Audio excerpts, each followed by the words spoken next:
La fusée la plus puissante du monde, la Falcon Heavy de SpaceX, a entamé sa première mission historique mardi, lançant en direction de Mars une voiture de sport rouge cerise avec comme conducteur un mannequin au nom tiré d'un morceau de David Bowie. Un clin d'œil rock d'Elon Musk, le génie fantasque fondateur de SpaceX, qui avait lancé ce projet en 2011 et dont le rêve ultime est de coloniser la planète Mars. Décollage, a tweeté à 20h46 GMT SpaceX dans un message accompagné d'une image de la fusée, qui est composée de 3 fusées Falcon 9 de front sur lesquelles SpaceX a juché un deuxième étage et une coiffe pour la charge utile. De cette coiffe est sortie la décapotable rouge de Tesla, l'autre entreprise phase d'Elon Musk où était joué Space Oddity de David Bowie.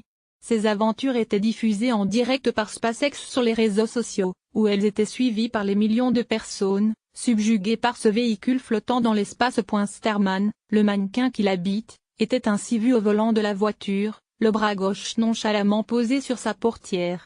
Sur son tableau de bord se trouve le message Don't Panic, référence au guide du voyageur galactique, célèbre roman de science-fiction.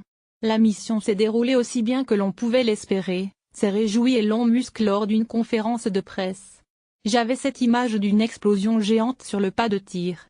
Heureusement cela ne s'est pas produit, a déclaré l'entrepreneur dont la fusée n'avait, jusqu'à ce lancement réussi, effectué que des tests statiques, consistant à allumer ses moteurs alors qu'elle reste ancrée au sol. Après 2 minutes de vol mardi, 2 des lanceurs de la Falcon Heavy se sont détachés comme prévu de la fusée centrale qui a poursuivi sa route dans l'espace. 8 minutes et 20 secondes plus tard, les 2 boostés se sont posés quasiment simultanément sur 2 zones d'atterrissage de Cap Canaveral à quelques dizaines de mètres seulement l'un de l'autre. Le troisième, en revanche, a sombré dans l'Atlantique, plongeant à une centaine de mètres de la barge où il devait se poser, a expliqué Elon Musk, indiquant que l'engin avait apparemment pénétré dans l'eau à une vitesse de 480 km/h.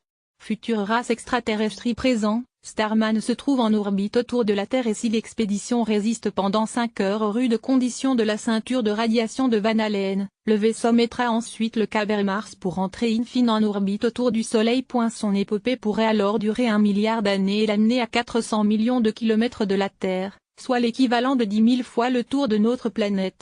Peut-être qu'il sera découvert par une future race extraterrestre, a imaginé M. Musk. Que faisaient ces gens? Ils vénéraient cette voiture?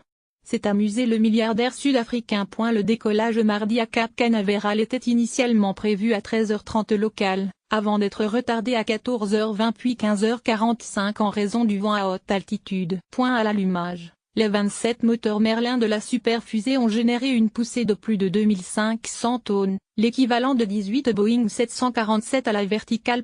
Elon Musk a donc pour l'heure réussi son pari. Il avait déjà sensiblement réduit les coûts et révolutionné l'écosystème des lancements spatiaux en faisant revenir ses lanceurs sur Terre, et même sur mer. Il veut désormais faire entrer la conquête de l'espace dans une nouvelle ère. Immense accomplissement. SpaceX affirme que Falcon Heavy peut lancer 2 fois plus de charge utile que la plus puissante fusée en opération existante, la Delta If Heavy, à un tiers du prix. Selon United Launch Alliance, qui opère les Delta If, le coût d'un lancement est de 350 millions de dollars. À cela s'ajoute une dimension géostratégique non négligeable.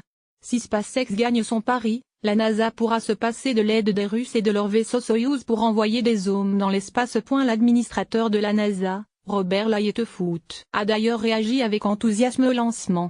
Tous ceux qui travaillent dans ce secteur connaissent les efforts nécessaires pour arriver au premier vol de n'importe quel véhicule et nous reconnaissons l'immense accomplissement dont nous avons été témoins aujourd'hui, a-t-il déclaré dans un communiqué. Avec sa puissance, seulement surpassée dans l'histoire par la fusée Saturn V de la NASA qui a emporté des astronautes des missions Apollo vers la Lune, la Falcon Heavy pourra mettre jusqu'à 63,8 tonnes en orbite terrestre basse. Elon Musk a expliqué lundi que ce ne sera en réalité pas la Falcon Heavy mais un autre de ses projets, la fusée Big King Rocket, littéralement putain de grosse fusée qui permettra de transporter des humains vers la Lune ou Mars. Le Falcon Heavy doit donc lui ouvrir la voie.